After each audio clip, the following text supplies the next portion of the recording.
Pag-usapan po natin health benefits ng black coffee. Anong benefits ng black coffee? 'Di ba sinasabi ko, yung kape may positive, may negative. Tingnan natin ilang tasa pwede nyo inumin, anong klaseng kape, ano ba yung black coffee. Pwede ba empty stomach? Kaya ba? O sasakitan tiyan nyo? Benefits and risks. Pag sinabing black coffee, kape lang, walang asukal, walang cream, walang sweetener. May tao kaya niyan. Especially kung mabango at malasa talaga yung coffee. Kasi pag ganito, mababa calories. 2 calories lang. Kasi pag bumili tayo ng kape na sa mga coffee shop, nako, 300 calories yun. 400 calories. Parang 2 tasang kanin na yon, 2 cups of rice na yon, isang kape pa lang. Lalagyan mo ng ice cream, ng cream, nakakataba na yun. Pero kung black coffee lang, very healthy yan. Tapos, yung mga antioxidant, mas puro pa. Mas pure na makukuha mo. Hindi katulad ng mga nabibili natin sa mga coffee shop, parang ganito. White chocolate mocha, 470 calories. Grabe. Parang isang malaking hamburger na yan. Double cheeseburger na yan.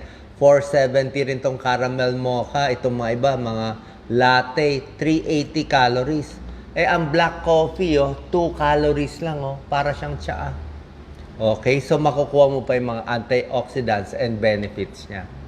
So, ano yung mga benepisyo kung black coffee lang? Siyempre, mas gusto natin black lang, imbis na 3-in-1 at yung mga iba pa. So, may mga pag-aaral. Nagpapakita maganda to sa utak. Tulad ng Alzheimer's disease. Okay? Alzheimer's, ito yung nagkakaulyanin, dementia, pa nagkakaedad. Nakita nila yung kape, parang may tulong sa utak. Sa memory, sa Parkinson's, sa Alzheimer's, may tulong siya. Isang pag-aaral nagpapakita, yung minum ng 3 cups in a day, 65% less magkakaroon ng ulyanin or dementia. Malaking bagay. Kaya lang, yung nasobrahan naman sa kape, yung lumampas sa 6 na tasang kape, napasama naman. Pag 6 cups of or more of coffee, 53% higher risk naman. So, maganda yung kape pag konti lang, 2 to 3 cups, yun ang pinakamaganda. Pag nilampasan mo na, sinobrahan mo na, bad effect na yon sa utak. Pangalawa, sa Parkinson's disease. Pag wala pang Parkinson's disease, mahilig ka sa kape, mukhang bababa ang chance sa magkaroon ng Parkinson's disease. Lalo na kung may lahi kayo ng Parkinson's disease. Tapos sa mga taong meron ng Parkinson's disease, yung nanginginig yung kamay, shuffling gait, parang blank stare, hindi sila makagalaw maigi, parang nakukuba, pag naglalakad parang matutumba. Pag meron ng Parkinson's, tapos pinapainom ng kape, mas gumaganda yung control sa muscles. Mas nakakagalaw sila maigi. So, may tulong din.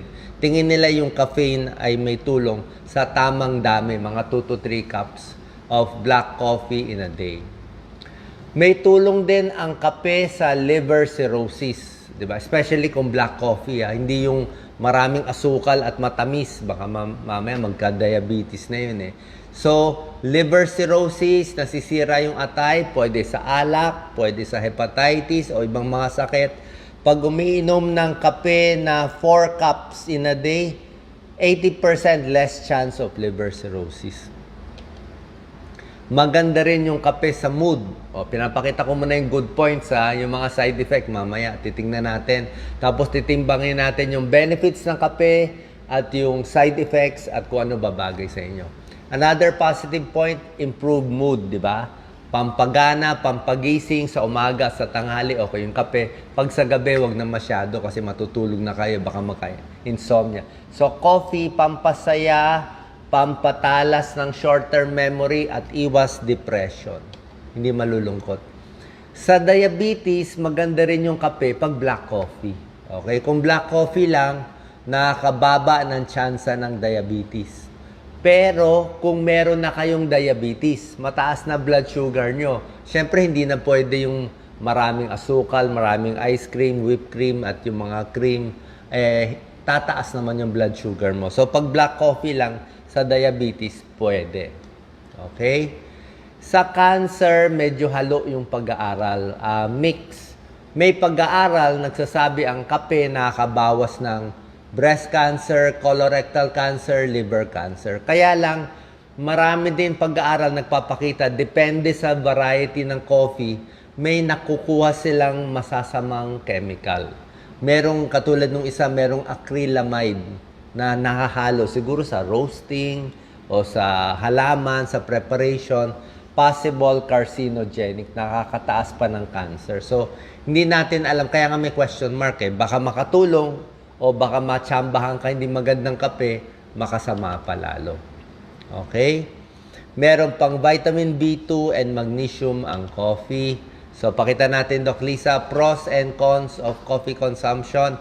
Positive, sinabi ko sa inyo, iwas Parkinson's, iwas Alzheimer, sa diabetes, black coffee, hika, sa stroke, liver cirrhosis, may tulong.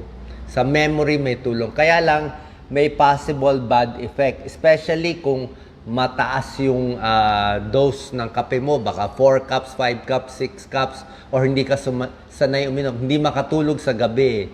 Yan, yung iba may auditory hallucination pa. Minsan, di na-absorb yung mga vitamins and chemicals. Pwede bumilis ang heart rate, tumaas ang blood pressure. Nakakaihi ng ihi, minsan diuretic, nakaka-yellow ng ipin, nakaka-ulcer sa ibang tao. Tapos tulad nga sinabi ko, may ibang kape na roasting ng beans, may mga cancer-causing properties, hindi natin sigurado. At pag masyadong matapang brewed coffee, sobra taas din yung caffeine content. Tsaka pag nilagyan mo nga ng whipped cream, mocha, sugar, creamer, whole milk, ang taas ng calories. Diba? Kaya nga maganda talaga, kung gusto nyo ng kape, black coffee kung kaya nyo yung lasa. So, ang limit natin, around 300 to 400 milligrams of caffeine in a day. Depende. Yung ibang tao, like ako, kami ni Doc Lisa, konti lang, nagpa-palpitate na kami. So, kung may palpitation, hindi bagay sa atin. So, 3 tasang kape ang limit ideally. Huwag nang lalampas. Side effect, pag nasobra ng kape, ninenervyos, pinapawisan, hindi makatulog, mabilis heart rate, masakit ang tiyan, nasusuka, GERD, at heartburn. Kasi acidic siya. Ngayon, kung hindi nyo ma-take yung lasa ng black coffee lang, masyadong walang lasa, mapait, pero yung iba nasasanay Depende sa black coffee. Pwede mo lagyan ng konting-konting asukal lang, konting gatas lang, hindi yung 3 kutsarita, hindi yung ganun karami. Nilagyan mo konti para may lasa. Or kung gusto mo ng gatas, pwedeng skim milk or soy milk na lang. Or pwede yung sugar nyo, yung mga artificial sugar. Pa-konti-konti, hindi naman masama. Okay? Maraming ways i-enjoy ang coffee. Merong iba nag-ice coffee, may ice cream coffee pa. Pero yan po, maraming klase, black coffee, mas maganda. Tapos, maraming klaseng kape. Maraming variation. Di naman tayo expert dito. Pero, merong dark, depende maitim, dark roasted, medium, merong light roasted. Sabi nila, yung mga light-colored na kape, yung padang mas mataas sa caffeine. Okay? So, yan na po, yung positive and negative effects. Depende kung bagay sa inyo. Kung worried kayo sa Alzheimer's, Parkinson's, sa memory, sa utak, baka may tulong yung kape. Limit lang natin sa 3 cups in a day. Salamat po.